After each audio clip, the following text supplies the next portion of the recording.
Hello and welcome to the first of our in detail sessions celebrating the RIAS 2023 award winners. Today, I'm delighted to say we're joined by our jury chair, Sarah Castle, who was the chair for this round of awards, but is also herself the director of the award-winning IFDU Architecture Studio.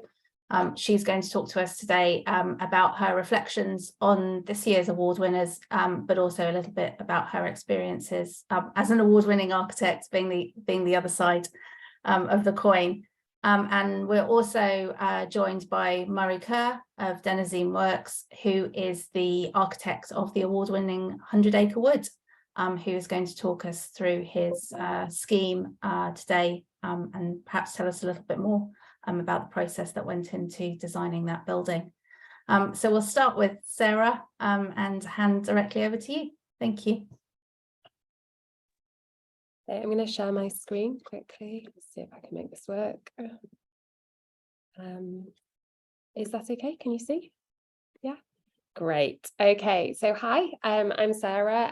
As Tamsie said, I'm a founder of IFDU, which is a practice that I formed with friends Al and Thomas back in 2014. And actually, we met at Edinburgh University and all studied together in Scotland. So Scottish architecture is a really big part of our DNA.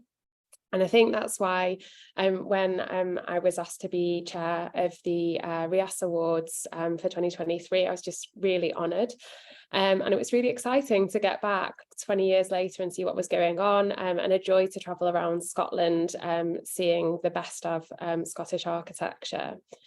I wanted to reflect a little bit on why high quality awards programmes like RIAS are so important. And I think it's probably obvious from the pictures alone that over the course of the assessment and visits, we saw projects of all different scales and types, from one-off homes to community centres and educational institutions. And as you might expect also, the quality of that architecture was just phenomenal. It was beautifully conceived, it was carefully detailed, it was sustainable, innovative. But I think importantly, awards like RIAS Awards also offer us an opportunity to reflect on our current architectural culture. What do we value? And it gives us a ground on which we can really have a think about what the profession means. And so it's really reassuring to us that criteria for things like the RIAS Awards recognise that good architecture, yeah, it must function well, it's got to be beautiful, but also that it's got to benefit culture and place.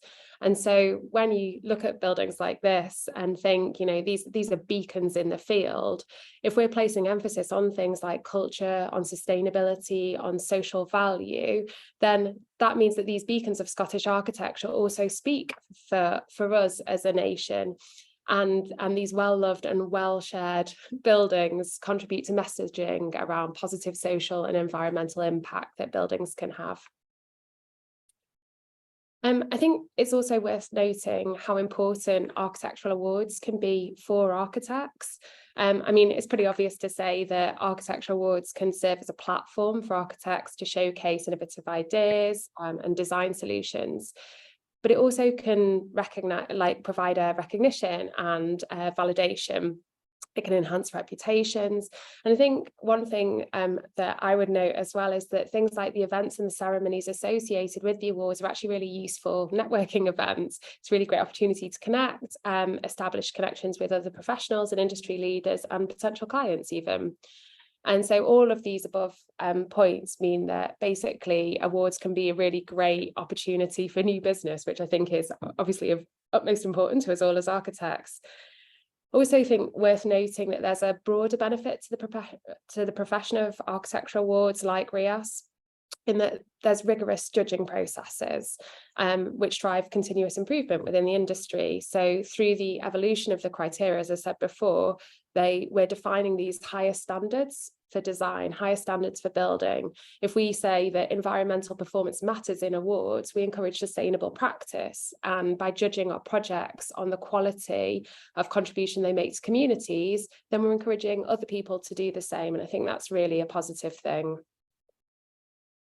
As a practice, we were kind of founded on a project that was, I mean, it came to us a few years after we set up, but our kind of first big break was through a competition project, actually organised by Tamsie with a different hat on a number of years ago with the London Festival of Architecture.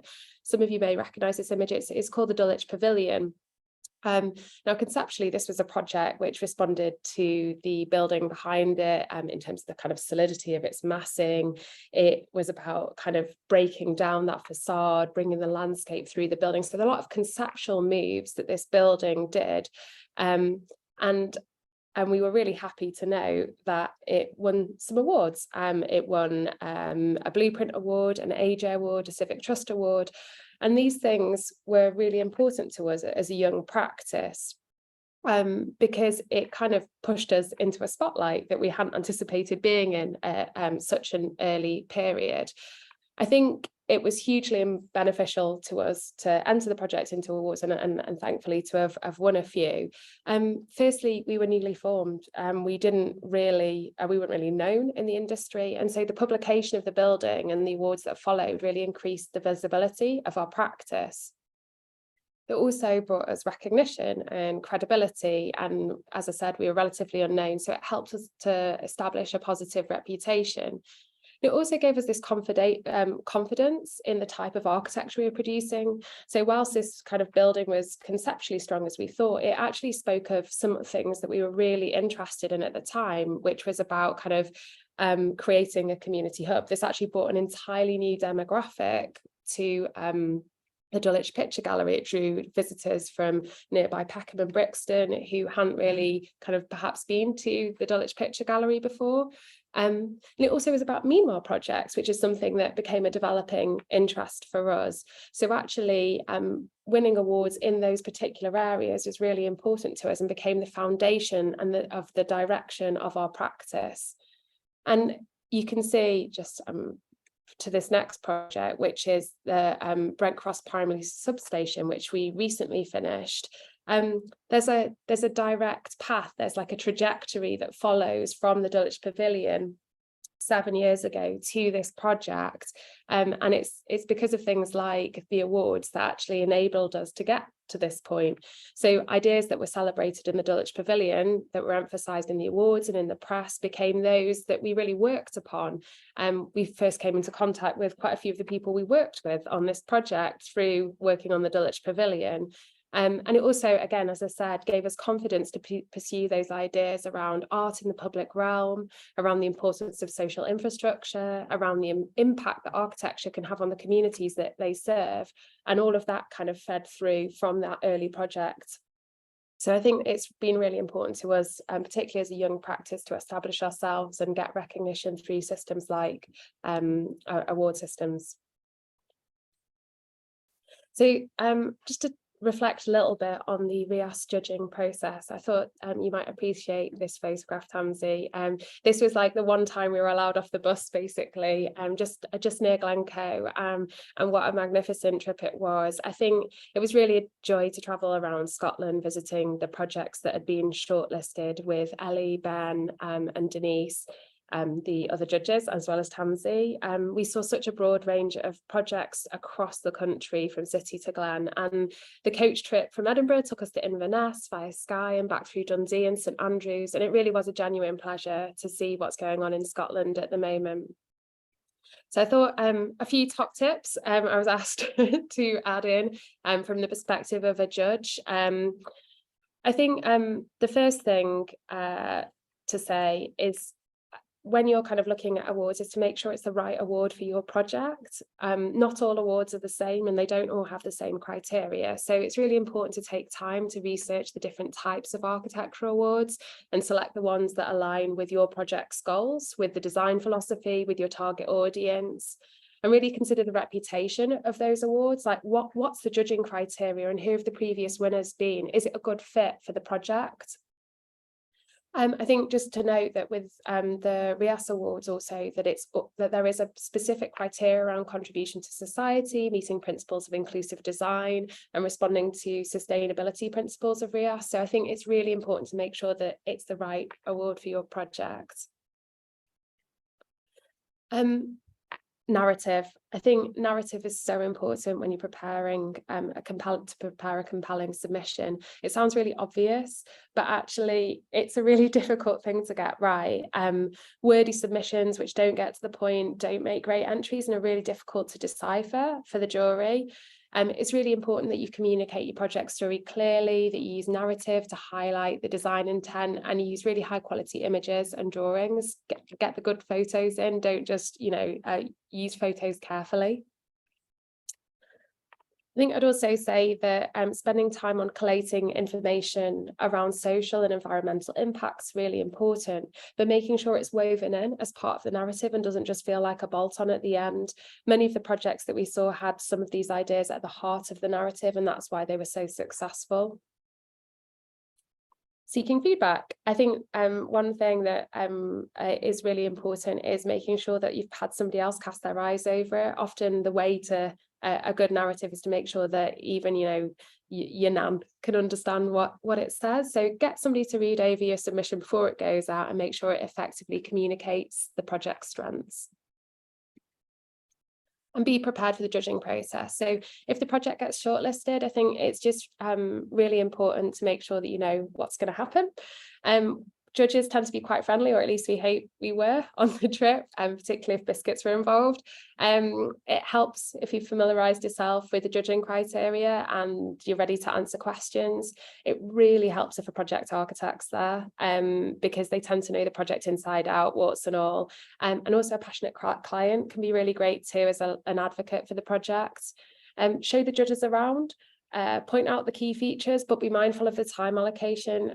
It's really important to say that there's a really finite time if you see the distance that, particularly with RIAS, that we were travelling, like the length and breadth of the country. So there's not a lot of time to be there, and it's really important to allow time for questions at the end, and even a little bit of time for the jury to poke around a bit on their own. I was also asked just to reflect a little bit on some of the award-winning projects, and I think just to kind of reiterate, there is just such an exceptional quality to so many of the projects, including all of the shortlisted projects. But to kind of focus in, the first one I just wanted to talk a little bit about was Campus Central at the University of Stirling by Page Park. So this is arranged on wooded slopes near the Bridge of Allen, and it's Stirling University campus, which is so picturesque that when we arrived, we were kind of thinking that we were entering an Alpine Research Institute. I mean, it is amazing. If you haven't been there, do get up there if you can. The estate's this really outstanding set of buildings by Scottish practices Robert Matthew Johnson Marshall and Morrison Steedman, and it's really incredible. It's like a kind of 20th century modern masterpiece for education and architecture, although until recently there's just been a real flaw at the heart of that. And so the reason we were so impressed by this project is that it was dealing with a very complicated spatial knot at the heart of the master plan that was really exacerbated by this bus terminal that was in the middle. I think Page Park had resolved the problem really neatly and dealt with it really confidently. And so this project's really a kind of generous project. It's a simple project, and it creates this incredible kind of circulation at the heart, which seems to be really well executed and really well loved by the students. So it was a real joy to go around. Pilmer House by Nicol Russell Studios was a really elegant and well-detailed project. It's in St Andrews Links Trust, and so it's kind of both conservative and progressive at the same time, which I think is really interesting.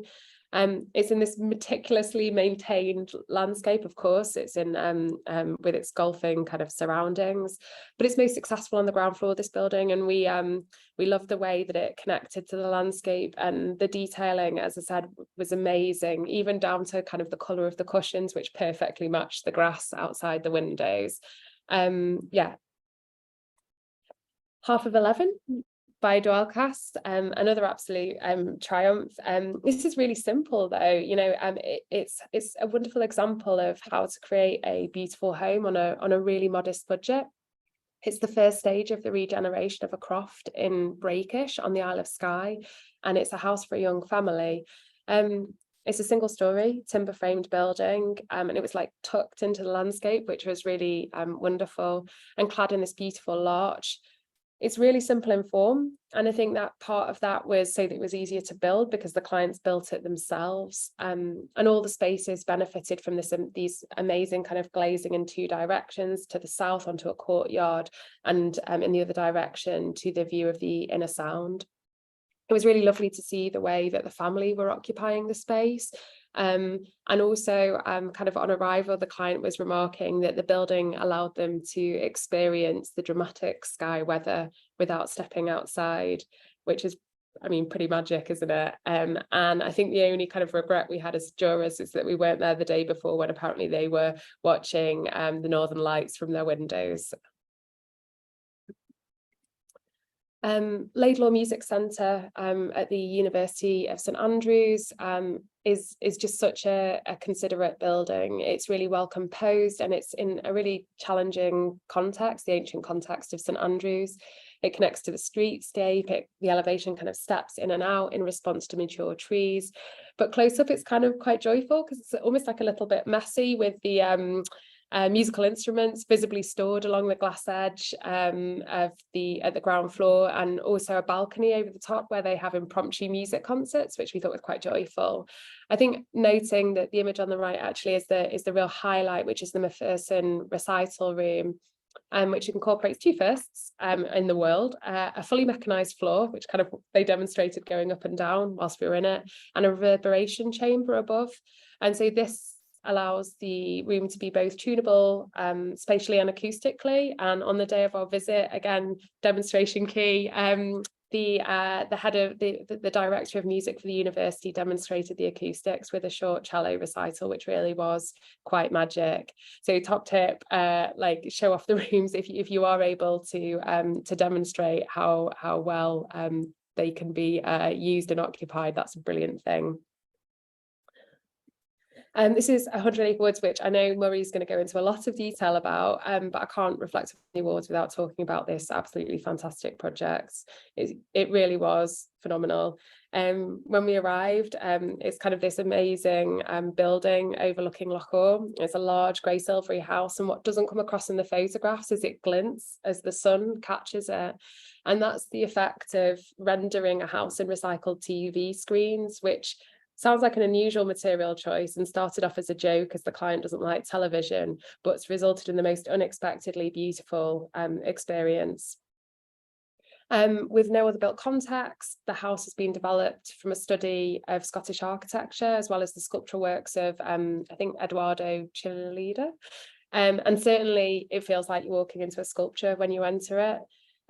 It was an honour to be invited into that central hall, which is on the right. It's designed around to accommodate an 18-foot Christmas tree, which is pretty special. But even without the tree, in February, the space felt amazing, with these kind of papery ceilings and warm light bouncing off the gold oculus that you can see in that photo.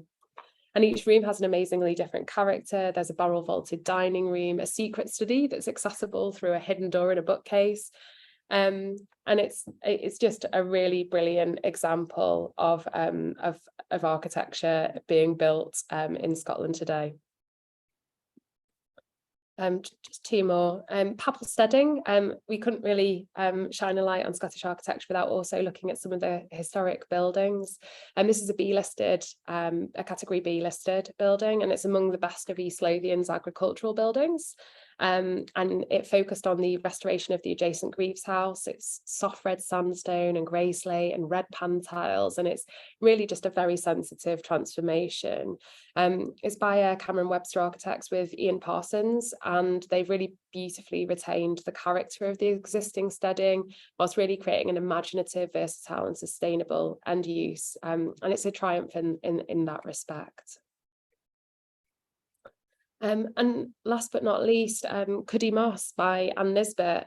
So this is set in the beautiful Ayrshire landscape. And I think Anne said it was conceived as a building within a ruin. And actually, on arrival at the site, although this photograph doesn't show it, you would barely be able to tell that there was anything there other than the ruin.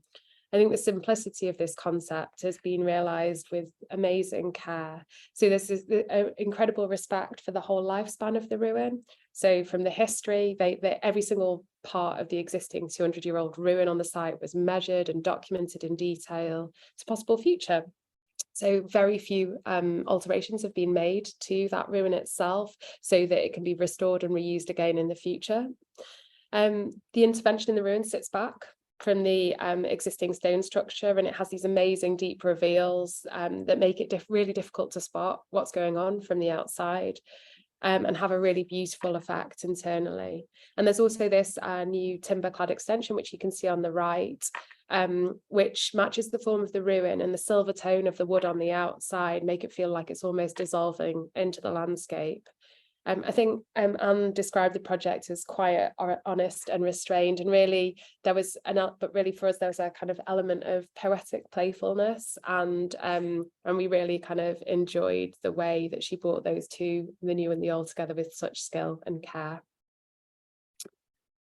So just to conclude, I think, as I said, it's been a real amazing joy and honour to travel around Scotland. The projects were an amazing testament to the quality of architecture being produced at the moment.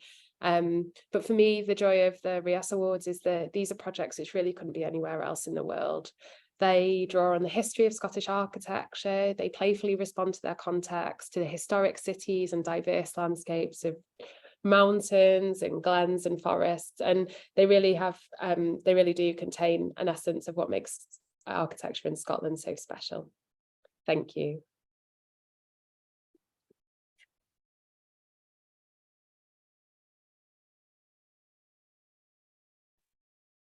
Thank you, Sarah. That was really enlightening, and I'm sure people will have lots of questions afterwards. I would just remind people that the Q&A and the chat function are both open, so if you have questions for Sarah and Murray after his talk, please put them in as they occur to you.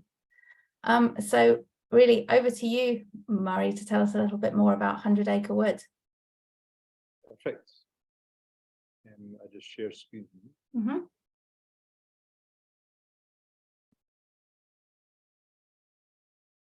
Right, you got that okay?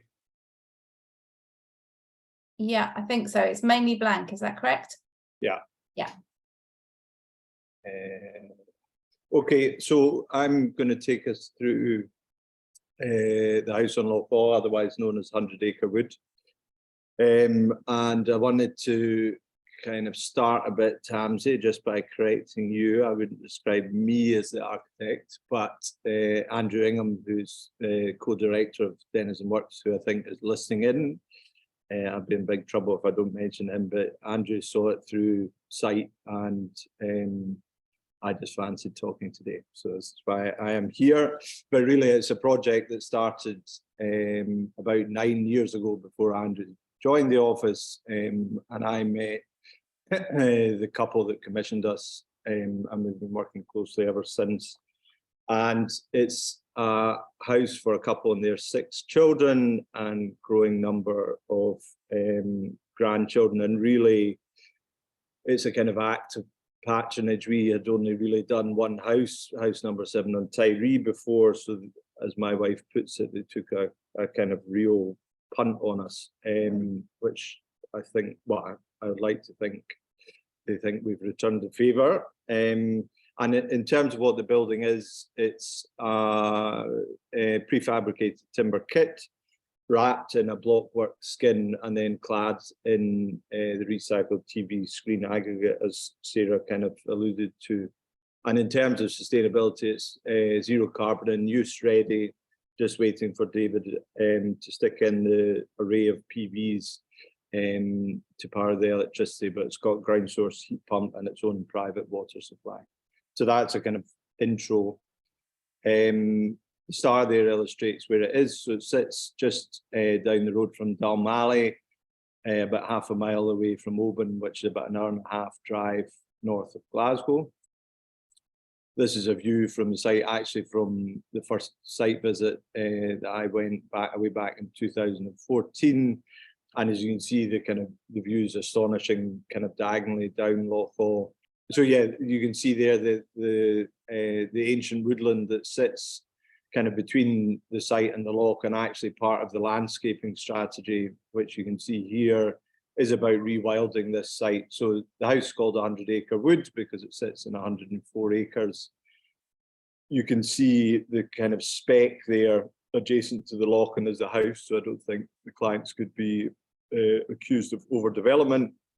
But really it's a house that's about linking those two bodies of water. So on the left, Loch Awe, and the right, the Lochan. And from the kind of orientation, the building is narrow to the west and long to the south to make the most of the Scottish sunshine. And at the start of the project was kind of unusual. This was the drawings that our client appeared with, and so they wanted a kind of wide-fronted baronial kind of palace, and I was not keen on us developing a house on that kind of basis. So what over time we did was kind of took the clients through the history of Scottish architecture. So we talked about brochs. This is Musa Broch on Shetland. We talked about tower houses. This is Little Cymru Castle. And it really all about the kind of perceived change of an exterior of a building versus the interior, and kind of playing the game of not really telling the story of what's happening inside a building.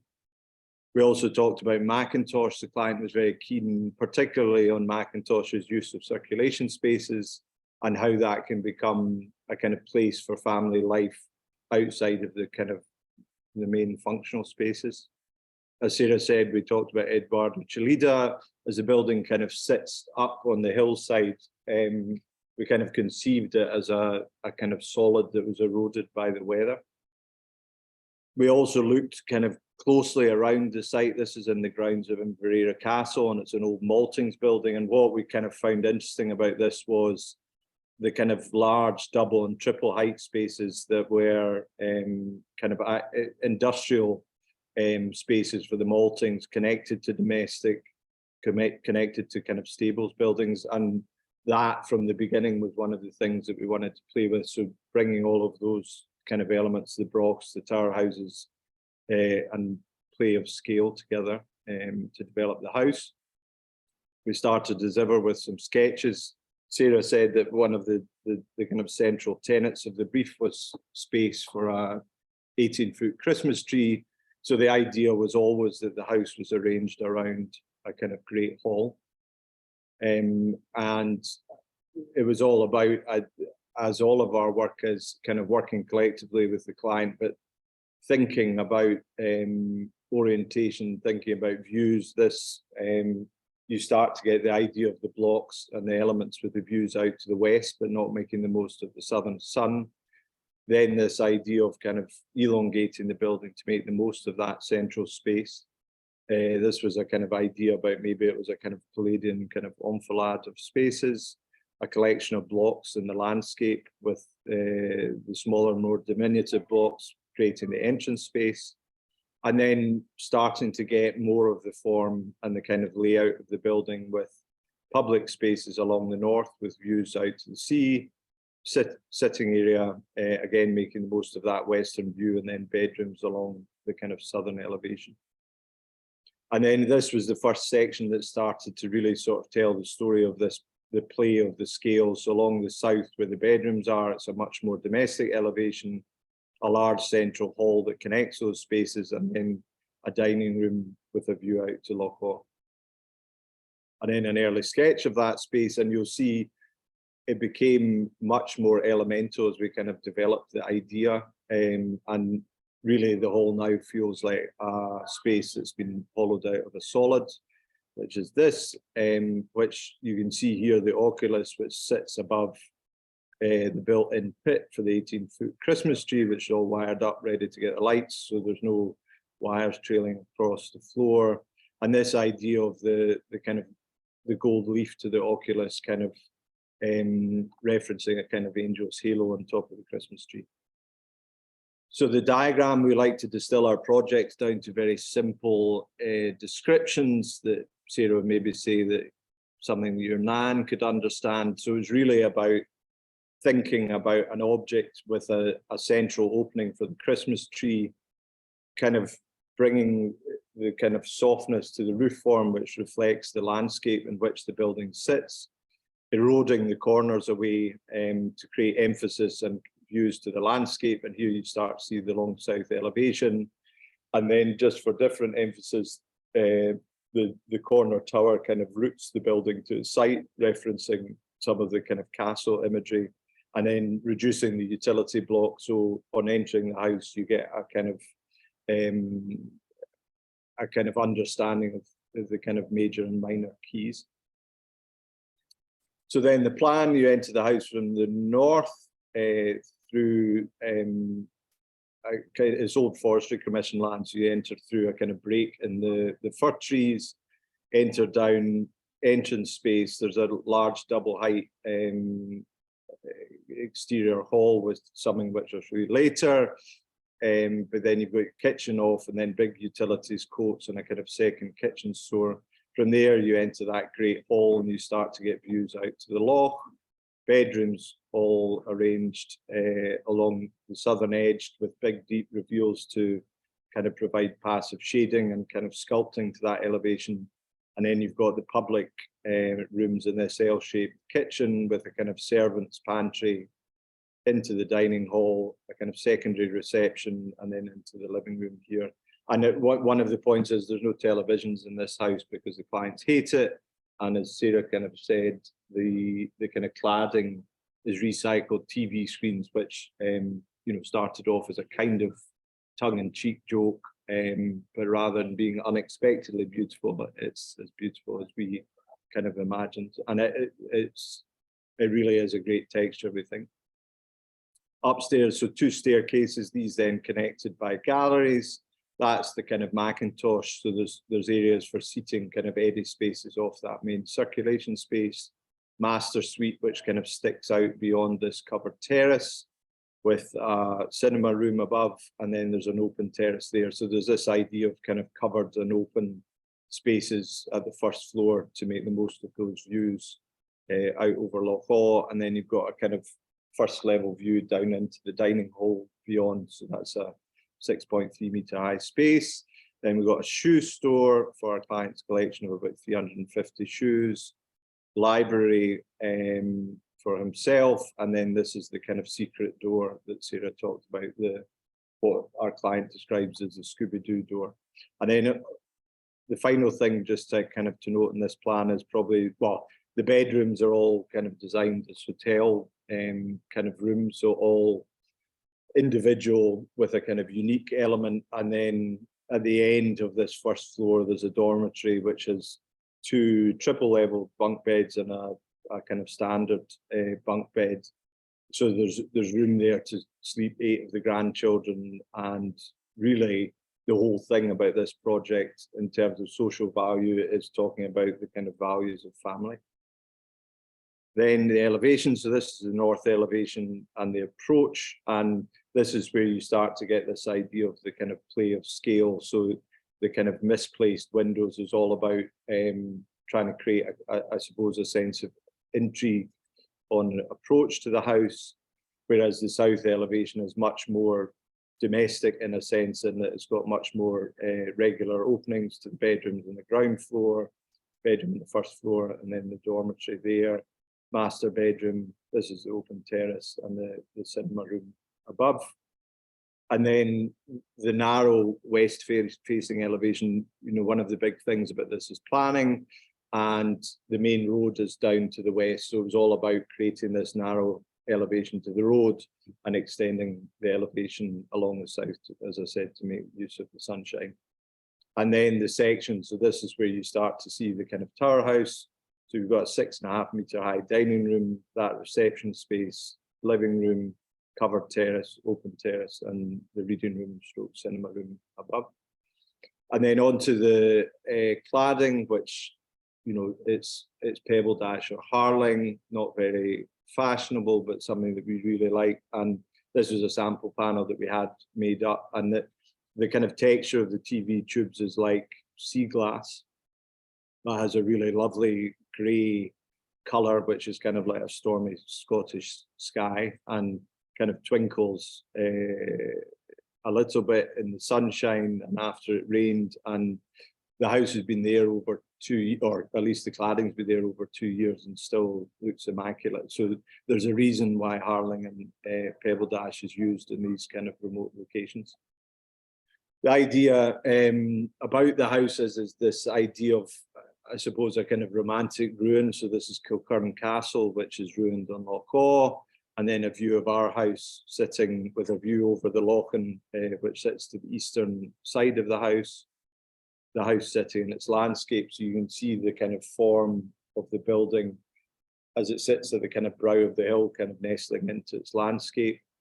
The big chamfered kind of sculptural openings to the dining room, and there you can start to get an idea of the texture of the walls. The bedroom wing, again, kind of abstract form in the landscape, so it's not particularly of a domestic character, but much more about the sculptural quality of it.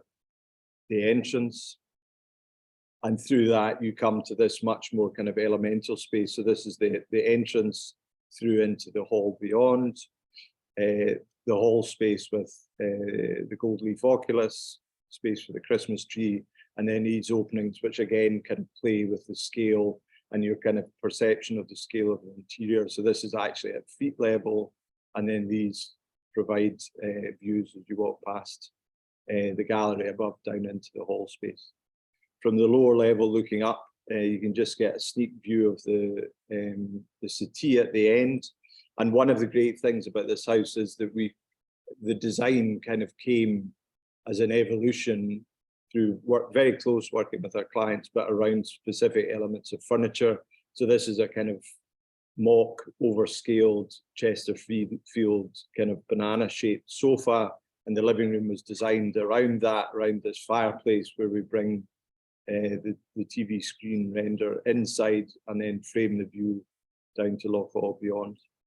The dining room again was designed around this 4.2 metre long steel dining room table with a kind of complementary light to match, which is kind of reminiscent of the kind of stag's antlers you would have in a country house. And then kind of tucked in behind that, we worked with a ceramic artist to make ceramic tiles for the main dining hall fireplace, which references this kind of letter print kind of aesthetic of the table. So it's designed at kind of all levels.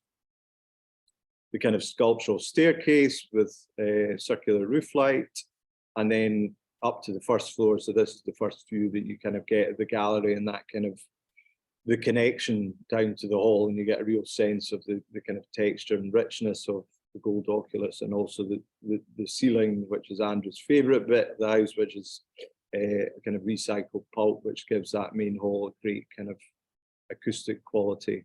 And then floors parquet timber, again, sort of taking the idea of kind of heritage and country house aesthetic, where public rooms we've kind of delineated through different patterning on the floor, and then one of these kind of eddy spaces with our clients' kind of reading chair.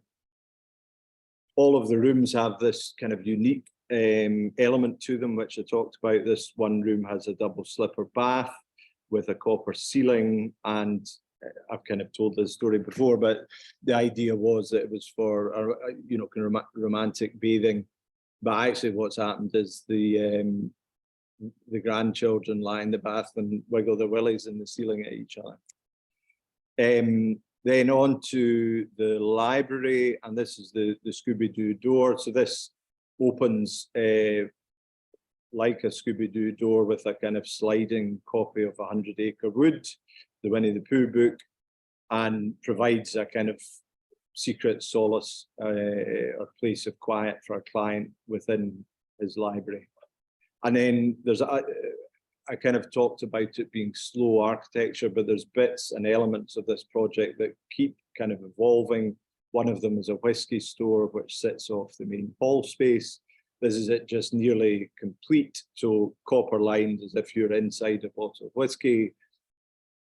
top lit shelves to light the bottles in there, and then 3 bar stools that swing in and out, and there's a kind of lowered bar for it, so you kind of get served up to. And an amazing surprise when you open the doors from the main hall to this space.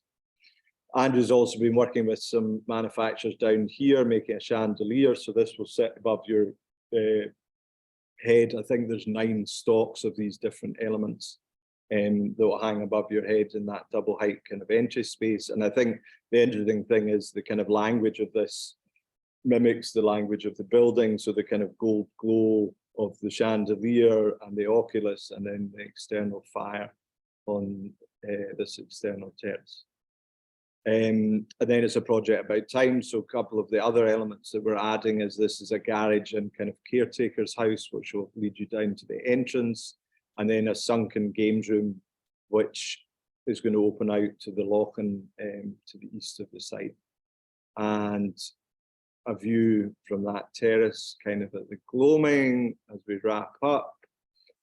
But the last thing is to kind of say, this is a comment from our beloved Denizen, and I've seen prisons with more charms than this rubbish. And I think one of the things about designing a building like this is it's not going to be to everyone's taste, but I always say if we're not getting comments, then we're not trying hard enough. So we're getting there, I think. And I'll leave you with the Christmas tree in place. Thank you. Thank you, Murray. Right. Good comment to end on, I think there. And Was it you? Pardon? Did you write it? Absolutely not. We have got an opportunity. We've got about 15 minutes for Q&A. So I would suggest people put their questions in either the Q&A function or the chat. But I'd like to take the advantage and ask one of my own to start, which maybe I'll ask you specifically about your building, Murray, and then maybe Sarah, you could think more generally about the buildings you've seen. And really reflecting on your final comment and then the final image that you showed us about the individuality of your building, that it's very much built for a specific client that you've obviously had a strong connection with to build that vision together. Yeah. And I wondered if you had any reflections on that, sort of building that unique home specifically for someone, rather than the kind of general brief that architects often get around schools or multiple resi units. What are the opportunities and what are the constraints? Well, I suppose it is completely individual, and I think our clients describe it as an autobiographical building, and the way that has happened through working with us and the kind of close working relationship that we have fostered. And I think it's a way of working that we try and bring to all of our projects. So there's a DNA of Denizen Works through all of them, but actually it should be a reflection of our clients and their values. So while we've ended up at a very specific aesthetic and layout and response to furniture, really I think it's an approach that you can apply to everything. And it's really about creating that kind of trust and close working relationship to kind of set the ambition and set about achieving it together, I think. But you could apply that to schools and, head teachers as leadership of school building. And, we've done housing blocks where, we've taken the same approach. And I think you can end up with something unique, whether that's required all the time, but you can end up with something reflective of a client's desires. I think it's really about an attitude to openness of kind of working. Thank you, Sarah.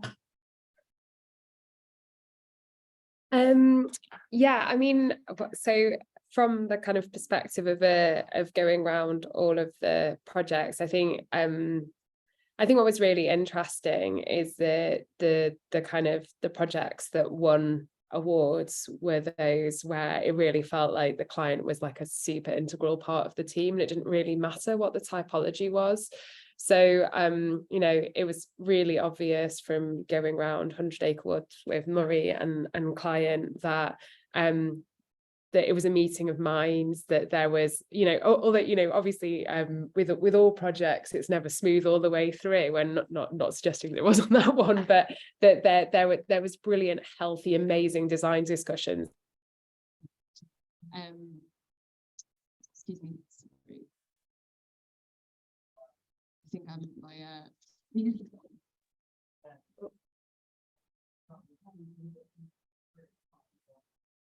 Can you hear me now? Yeah. Sorry about that. It was switched my headphones. The other thing is just like, you know, so if you compare that with you know, for instance, going around the university, the Laidlaw Music Centre, like again, the client involvement in the development of that, I think it's all about relationships.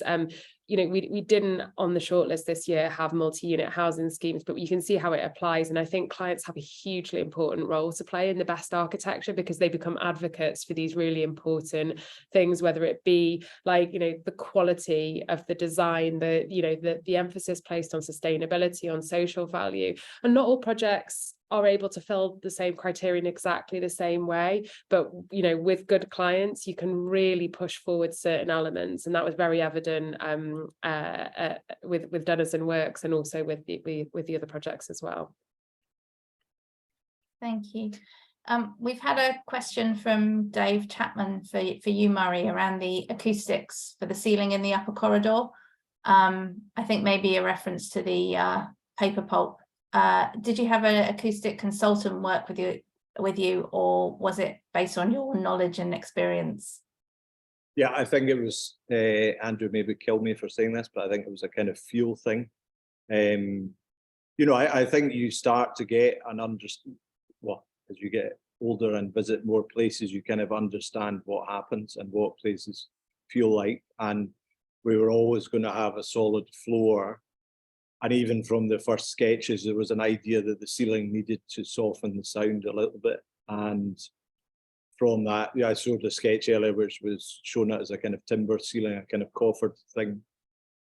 And it was only when we sort of developed the ideas about this totally sculptural form that the idea of bringing the kind of pulp in, so it kind of works with the kind of clay plaster linings of the walls, and the kind of there's a thread running from the grey of the glass outside. So it was done on feel rather than anything else. You know, there's no particular requirement in there acoustically. It was just about trying to set the atmosphere right, I think. Mm-hmm, mm-hmm. I think very successfully, having visited. Yeah. I think it works really well. And there's also a softness to that space, which I think the photography doesn't actually bring to life, compared to when it feels much harsher in the photography than it does in reality, yeah, with that diffused light and those materials. And another question for you, but actually I think Sarah could probably reflect on this again from her experience, which is about tensions with the clients. The questioner says, presumably they had strong personalities and I presume ideas, and were making a significant investment. So how do you negotiate those tensions between the client and yourself? Or were there any? Who am I? You asking me? Yeah. All right. Were there any? Of course. No, but I think it kind of goes back to the building of the relationship. And I think part of the reason why the quality is so good of this house and that it's so rich is because one of the first things that the client said to me was, listen, we're not in a rush to do this. And we want to get it right. And that meant that there was time to foster that relationship, to build trust. And, you know, we're always talking in the office about trying to set up collective responsibilities so that everybody's, you know, that's from clients to us to planners to building warrant people to joiners, chippies, contractors, so that everyone's behind the project to get it as good as we can get it, and I think the art of our job is to take, even if you've got clients with very specific ideas, and kind of filter them to create something that's coherent. And I think the fact that each of, there's a lot of richness in the types of spaces, and that's exactly because the clients had such clear ideas about things that they wanted, like a whiskey bar, a Scooby-Doo door, a double slipper bath. This is our sofa, this is our table, and then it's about setting around, kind of designing around that. And I think that's why the diagram and the idea is so important, so that you can then facilitate all of those things. And but it's not a straightforward process, but it's about choosing your battles and kind of working your way through the process, I think. Thank you. Sarah, do you have reflections on that? Yeah, I think so. I think all projects have their moments, and but as Murray says, it's all about kind of developing a relationship. And I think there's, as a profession, there is a danger that we take each stage and kind of go off, do our thing, come back, present it to our sign off. Are there any changes? And actually, the best projects are kind of potentially more iterative. They involve workshopping, they involve like a really much more collaborative approach. And I think headbutting's fine, but it actually is better in person, and it's better sat together working through problems. If you've got a good client, they should trust you, because they're paying for a professional service, they're paying for your creativity and for your input into that, and you need to respect that they're coming at this from the position of somebody who in a lot of situations is putting an awful lot of money and time into something. New build houses particularly so, because there's a real personal attachment, obviously. So I think it's quite often the developing of that relationship and making it something where you're kind of together a lot, and you're getting messy around a table with pens and trace and all of that kind of thing, that can be really helpful, because then everybody buys into the narrative, everybody buys into the development that's happening. Thank you. We've got a question from Murray. I'm not saying it's from Andrew, but someone's suggesting you need to give the project architect a pay rise. Obviously they like the scheme. We are running out of time, but I'm going to just squeeze one last question in for both of you, which is around a kind of a Scottish identity for architecture, and what kind of Scottish architecture looks and is going forward, rather than looking back. And to me, I would say that 100 Acre Wood is a very Scottish building. I think it only works in the Scottish landscape and in the Scottish context. But I wondered what your reflections were on that, Murray, and then Sarah, maybe you could say something more generally on your observations of what you saw over the tour. Murray, do you want to start? Yeah, well, I think it's interesting that I mean, all of our work, we talk about place, and we try and reflect and kind of absorb the kind of essence of somewhere into the project. And that might be a material, might be a form, might be a positioning of building, might be a contrast with the landscape. But I think 100 Acre Wood evolved as it did because there was nothing on the site. So when you're responding, even in rural settings where there's a lot of houses of a type or buildings of a type, then there's kind of a much more obvious route to what you would produce.